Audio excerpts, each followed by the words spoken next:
He always chose the back row. Not because he had to, but because it felt safe there. From the back of the classroom, no one expected anything from Marcus. Not answers, not opinions, not leadership. Teachers barely made eye contact, and classmates forgot he was even there unless attendance was being taken. He liked it that way. Or at least, that's what he told himself. The truth was, Marcus didn't believe he belonged anywhere else. In middle school, he learned an unspoken rule of American classrooms. The front rows belonged to the confident kids. The ones who raised their hands before the question was even finished. The ones who spoke loudly, joked easily, and seemed to know exactly who they were. Marcus wasn't one of them. He was quiet, thoughtful, always observing. His mind was constantly buzzing, but his mouth stayed closed. Whenever he considered speaking, a familiar fear crept in. What if I say it wrong? What if everyone looks at me? So he stayed in the back. By high school, the pattern was set. Back row seat, hood up, notebook open, but rarely used.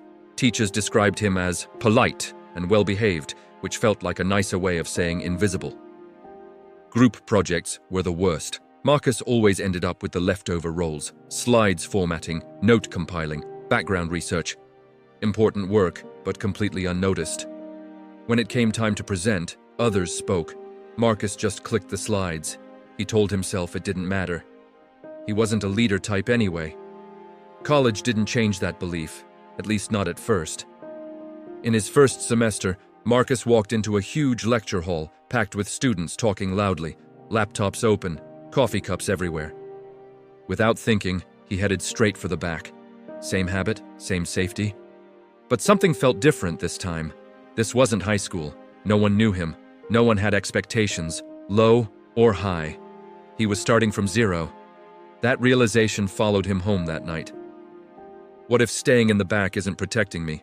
What if it's hiding me? The thought made him uncomfortable enough to sit with it for a while. Weeks passed. Marcus kept up with his classes, doing well enough academically, but he felt disconnected. Like he was attending college physically, but not really being there.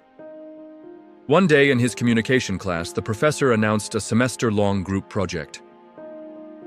"You'll be working in teams," she said, scanning the room, "and by the end, one person from each group will present." Marcus felt his chest tighten. Here we go again. Groups formed quickly, voices overlapped, chairs scraped against the floor. Marcus hesitated and ended up in a group of 4 students who clearly already knew each other. They were loud, confident, and opinionated. Perfect. During their first meeting, they talked over each other, tossing ideas back and forth.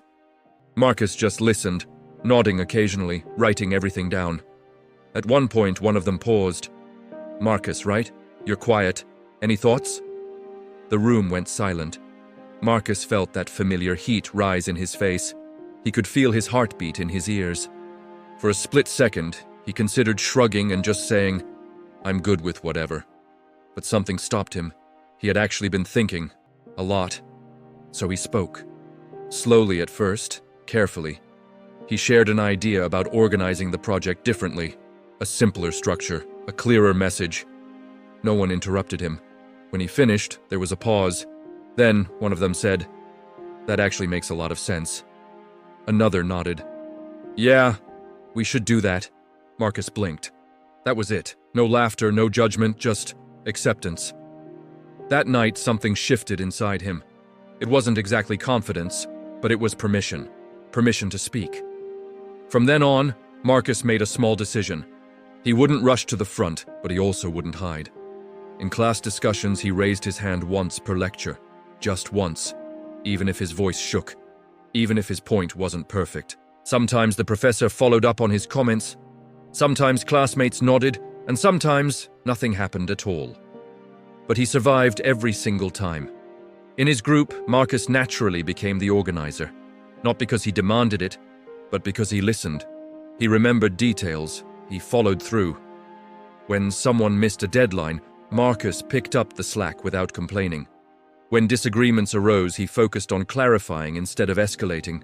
One evening, a group member said casually, "Honestly, Marcus, you kind of keep us on track." Those words stayed with him. Midway through the semester, the professor announced something unexpected. For the final presentation, she said, each group will choose their own presenter. Marcus felt the room tilt. This was it, the moment he usually avoided. Later, during their meeting, someone said, Marcus should do it. He laughed nervously. No way. Why not? Another asked. You know the whole project better than anyone. Marcus opened his mouth to refuse, then he closed it. He thought about the back row, the years of silence, the fear that had quietly controlled all of his choices, and he said, Okay, I'll do it. The days leading up to the presentation were brutal. He practiced in his dorm room, pacing back and forth. He recorded himself and cringed at every pause, every awkward hand movement. He rewrote his notes over and over. On presentation day, his hands shook as he stood at the front of the room. For a second, he almost looked for the back row, his old safe haven. Instead, he took a deep breath and began. He didn't try to sound impressive. He just focused on being clear, honest, prepared. And as he spoke, something surprising happened. People listened, not out of politeness, but genuine interest. When he finished, the room applauded. Real applause. Marcus returned to his seat, his heart pounding. But something inside him felt solid. After that day, professors began calling on him more. Classmates started asking for his input. Group members deferred to him naturally. Marcus didn't become loud or flashy. He didn't dominate conversations. But when he spoke, people paid attention. By his junior year, he was elected as a group leader in a major course. Later, he became a teaching assistant. Eventually, he led a student organization, one meeting at a time, one decision at a time. People were often surprised. Wait, you? You're the president? Marcus would smile. Yeah. He still sat in the back sometimes. Old habits don't disappear overnight. But now, it was a choice, not a hiding place. What Marcus learned wasn't how to become someone else. He didn't transform into the loudest person in the room. He became something better, someone steady, thoughtful, trusted. Leadership, he realized, wasn't about where you sit. It was about showing up, paying attention, speaking when it mattered, and taking responsibility when others hesitated. Years later, Marcus stood in a meeting room at his first full-time job, listening as his co-workers debated a problem without making any progress.